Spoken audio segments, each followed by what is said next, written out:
आपका स्वागत है मेरे channel Himani home scientist solution for all में। आज हम गृह विज्ञान कक्षा 8वीं के पार्ट 1 साधारण रोग के बारे में पढ़ेंगे। तो चलिए देखते हैं पार्ट। अच्छे स्वास्थ्य के लिए व्यक्तिगत स्वच्छता एवं वातावरण की स्वच्छता अति आवश्यक है, क्योंकि गंदगी के कारण मनुष्य अनेक रोगों का शिकार होता है। प्रकृति में अनेकानेक जाति के रोग उत्पन्न करने वाले अत्यंत सूक्ष्म रोगाणु होते हैं। रोगाणु अंधेरी जगहों पर, नमी में तथा गंदगी में बहुत शीघ्रता से अधिक संख्या में बढ़ते हैं और विभिन्न माध्यमों द्वारा फैलते हैं। तो पहला है संक्रमण के माध्यम। रोगाणु विभिन्न माध्यमों द्वारा स्वस्थ मनुष्य के शरीर में प्रवेश कर रोग उत्पन्न करते हैं।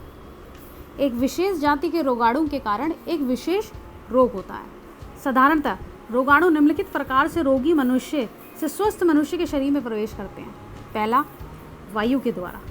कुछ रोगाणु धूल आदि के कणों में लिपटे हुए वायु में रहते हैं और वायु के स्वाद मनुष्य के शरीर में पहुंच जाते हैं। रोगी व्यक्ति के थूक, नाक व अन्य स्राव के साथ रोगाणु वायु में फैल जाते हैं और जब भी स्वस्थ मनुष्य इस दूषित वायु में श्वास लेता है या इसके संपर्क में आता है तो उसमें प्रवेश कर उसे रोगी बना देते हैं। आगे देखते हैं वायु द्वारा फैलने वाले रोग, जो इस प्रकार हैं। पहला, खांसी, जुखाम, काली खांसी, खसरा, चेचक, कनपेड़, क्षय रोग, कंठरोहिणी जिसे डिप्थीरिया आदि भी कहा जाता है। अगला है जल द्वारा। कुछ रोगाणु जल में जीवित रहते हैं और जब मनुष्य संदूषित यानी कि गंदा जल का सेवन करता है तो उसे रोगी बना देते हैं। जो जल द्वारा फैलने वाले रोग कुछ इस प्रकार हैं: अतिसार, हैजा, मियादी बुखार इत्यादि। अगला है संपर्क द्वारा। कई रोगाणु रोगी मनुष्य से स्वस्थ मनुष्य में सीधे संपर्क द्वारा, डायरेक्ट कॉन्टैक्ट द्वारा प्रवेश करते हैं। संपर्क द्वारा फैलने वाले रोग कुछ इस प्रकार हैं: आंख दुखना, रोहे, दाद, खुजली आदि। आखिरी जो आता है वो है कीड़ों द्वारा। कुछ रोगाणु विभिन्न प्रकार के कीड़ों जैसे कि मच्छर, जूं, पिस्सू आदि के रक्त पर पलते हैं। जब यह कीड़े स्वस्थ मनुष्य को काटते हैं तो रोगाणु मनुष्य के रक्त में प्रवेश कर उसे रोगी बना देते हैं। कीड़ों द्वारा फैलने वाले रोग कुछ इस प्रकार हैं जैसे कि मलेरिया, प्लेग, डेंगू, ज्वर आदि। अगला आता है इसके अंतर्गत संप्राप्ति काल। यह वो काल होता है या यह इसको हम कहेंगे वह समय है जिस समय स्वस्थ व्यक्ति के शरीर में प्रवेश करने के पश्चात रोगाणु शीघ्रता से बढ़ने लगते हैं और एक निश्चित काल तक यह रोगाणु इतने प्रबल हो जाते हैं कि रोगों के लक्षण प्रकट होने लगते हैं। तो हम इसे क्या कहेंगे, शॉर्टकट हम इसमें कहेंगे रोगाणु के शरीर में प्रवेश से लेकर रोगों के लक्षण प्रकट होने तक के समय को संप्राप्ति काल कहते हैं। अगला इसी के अंतर्गत जो अगली टर्म आती है वो है संक्रामक काल। एक रोगी व्यक्ति एक निश्चित समय तक ही रोग फैला सकता है। तो यह काल जिसमें एक रोगी अन्य स्वस्थ व्यक्ति में रोग फैला सकता है उसे संक्रामक काल कहते हैं। तो चलिए अब देखते हैं खसरा। खसरा रोग अधिकतर बच्चों में होता है। रोगी के खांसने या छींकने से रोगाणु वायु को दूषित करते हैं और जब कोई व्यक्ति इस दूषित वायु में सांस लेता है तो यह रोग उसे भी हो जाता है। रोगों के लक्षण जो हैं वो कुछ इस प्रकार हैं। इस रोग का आरंभ खांसी जुखाम से होता है। इसके बाद जो होता है ना इसके बाद तेज बुखार चढ़ता है। 2 दिन या 3 दिन के पश्चात माथे पर छोटे छोटे लाल दाने निकल आते हैं और बाद में ये दाने सारे शरीर में फैल जाते हैं। धीरे धीरे ज्वर कम होने लगता है और दाने सूखने लगते हैं। इस रोग का संप्राप्ति काल 7 से 14 दिन तक का होता है और संक्रामक काल 3 सप्ताह तक का होता है। तो आपने देखा संप्राप्ति काल की बात हुई यहाँ पे। संप्राप्ति काल 7 से 14 दिन तक का होता है खसरा में, यानी कि जब रोगाणु आपके शरीर में प्रवेश करेंगे वहाँ से लेकर और जब तक रोगों के लक्षण प्रकट होंगे वो समय काल कितना होगा, 7 से 14 दिन लग सकते हैं खसरे के अंदर। और संक्रामक काल यानी कि जब एक स्वस्थ व्यक्ति के अंदर रोग फैला सके एक रोगी, तो वो जो सप्ताह होते हैं वो हमारे 3 सप्ताह तक का समय दिया गया है यहाँ संक्रामक काल का, कि वह रोग फैल सकता है एक रोगी व्यक्ति से स्वस्थ व्यक्ति के अंतर्गत। अब आता है खसरा रोग के अंदर परिचर्या एवं उपचार किस प्रकार किया जाना चाहिए। सबसे पहले रोगी को एक अलग, स्वच्छ एवं हवादार कमरे में रखना चाहिए। कमरे का फर्श जीवाणु नाशक द्रव्य जैसे फिनाइल से साफ करना चाहिए जिससे वायु में जीवाणु ना मिल सके। दूसरा, रोगी को हवा के झोंके एवं ठंड से बचाना चाहिए, अन्यथा निमोनिया होने का भय रहता है। तीसरा, रोगी को फलों का रस व हल्का भोजन खाने को देना चाहिए तथा पीने के लिए हल्का गर्म पानी देना चाहिए। चौथा, रोगी के वस्त्र, बर्तन तथा अन्य उपयोग में आने वाली वस्तुओं को हमेशा स्वस्थ व्यक्तियों से अलग रखना चाहिए। पांचवा, रोगी के थूक आदि व दानों से उतरी पपड़ी को जलाकर नष्ट करना चाहिए, जिससे जीवाणु हवा में ना फैल सके।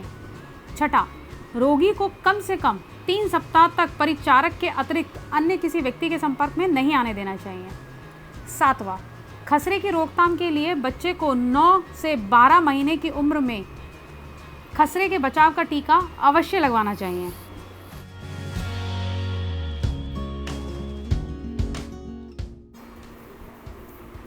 अगली बीमारी आती है अतिसार। अतिसार नॉर्मली हम इंग्लिश में कहते हैं इसे डायरिया। अतिसार एक साधारणतः परंतु गंभीर रोग है। बहुत ही नॉर्मल सा रोग है, लेकिन कई बार गंभीर भी हो जाता है। यह रोग बच्चों को अधिक होता है और जरा सी लापरवाही के कारण बच्चों की मौत का कारण भी बन सकता है। रोग के जो फैलने के कारण है कुछ इस प्रकार हैं। पहला, अतिसार रोग के रोगाणु अस्वच्छ दूध व गले सड़े फलों में पलते हैं। जब बच्चों को ऊपरी दूध पिलाया जाता है और सफाई पर ध्यान नहीं दिया जाता तो बच्चे अतिसार से ग्रस्त हो जाते हैं। विशेषकर दूध की बोतल और निप्पल गंदा होने के कारण बच्चों को यह रोग जल्दी घेरता है। दूसरा, अस्वच्छ वातावरण के कारण दूषित जल व भोजन से अतिसार के रोगाणु स्वस्थ मनुष्य के शरीर में प्रवेश कर रोग उत्पन्न करते हैं। तीसरा, कुपोषण के कारण व्यक्ति की रोगों से लड़ने की क्षमता कम हो जाती है और पाचन शक्ति भी क्षीण हो जाती है, जिससे वह अतिसार से शीघ्र ग्रस्त हो जाता है। अब देखते हैं रोगों के लक्षण। सबसे पहले देखते हैं, अतिसार से ग्रस्त रोगी को थोड़ी थोड़ी देर बाद पतले तथा पीले हरे रंग का शौच आता है। दूसरा, पेट में दर्द तथा ऐंठन होती है।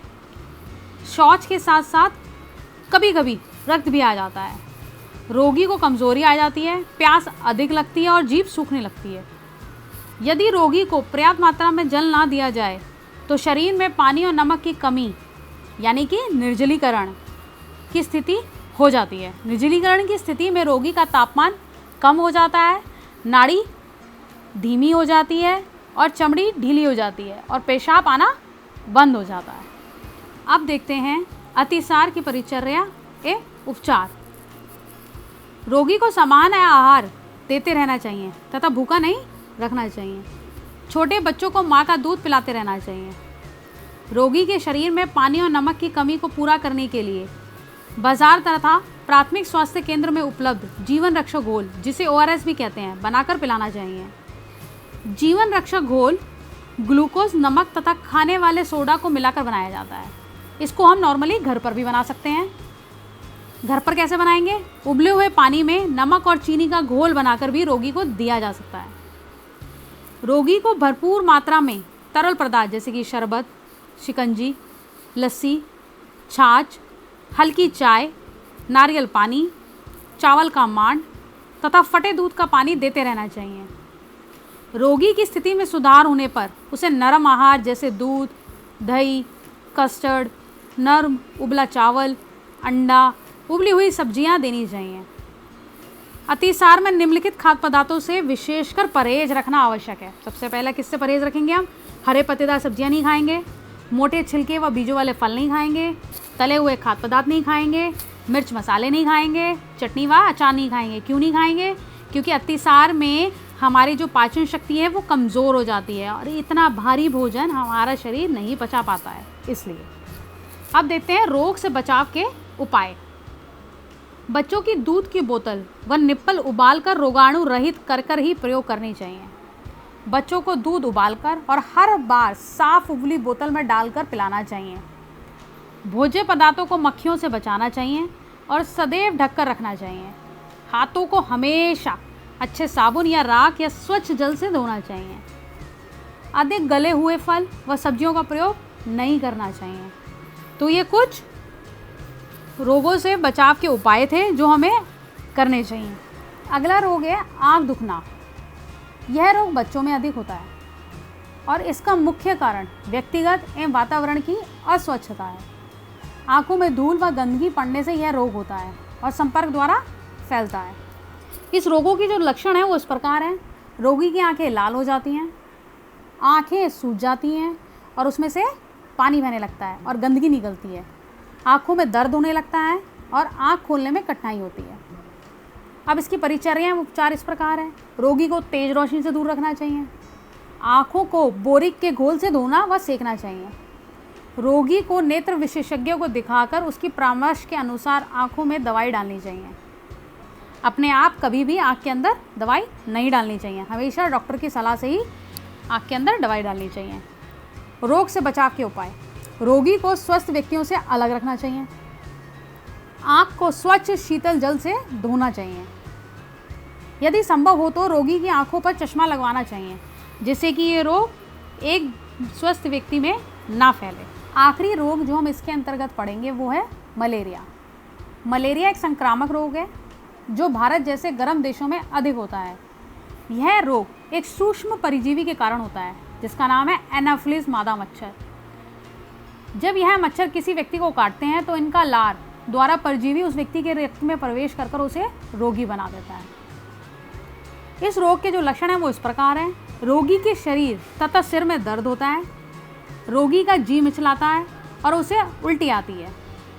रोगी को सर्दी लगकर तेज बुखार चढ़ता है।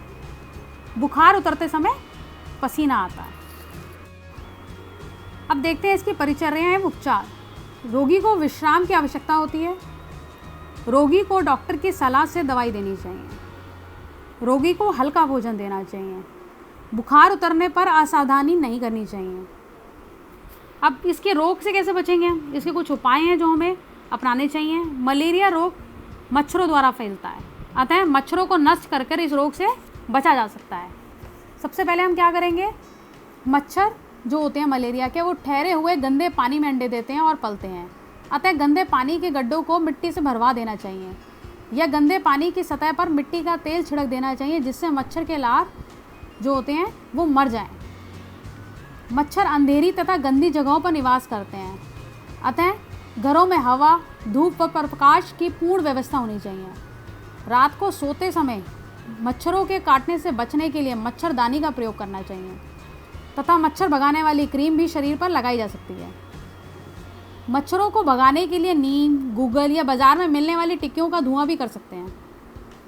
अधिकतर मच्छर दीवारों के कोनों में अंधेरे में बैठते हैं, अतः दीवारों पर मच्छर मारने वाली दवाइयों का छिड़काव कराना चाहिए। घर तथा घर के आसपास सफाई का विशेष ध्यान रखना चाहिए।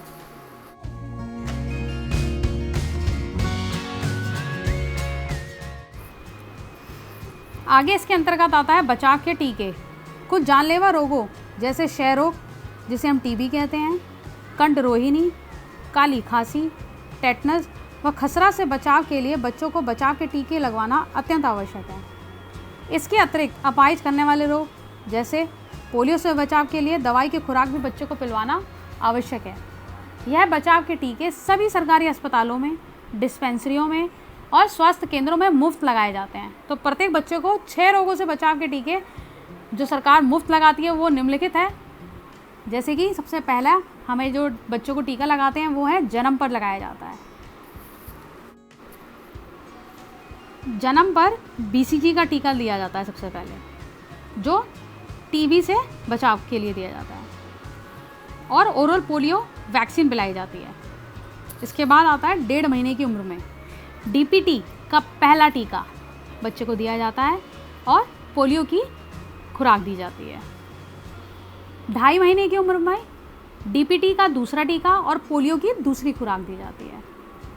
3.5 महीने की उम्र में DPT का तीसरा टीका और पोलियो की तीसरी खुराक दी जाती है। 9 महीने की उम्र में खसरे का टीका लगाया जाता है और विटामिन A का टीका जो रोतौंदी से बचाव के लिए लगाया जाता है।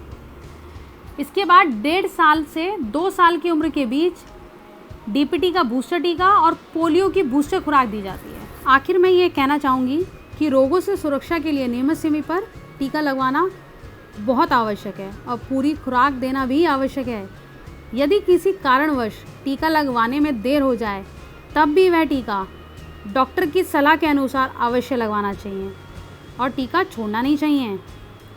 और अगर आपको यह पार्ट पसंद आया हो तो मेरे channel Himani home scientist solution for all को सब्सक्राइब और लाइक करना मत भूलिए। Thank you.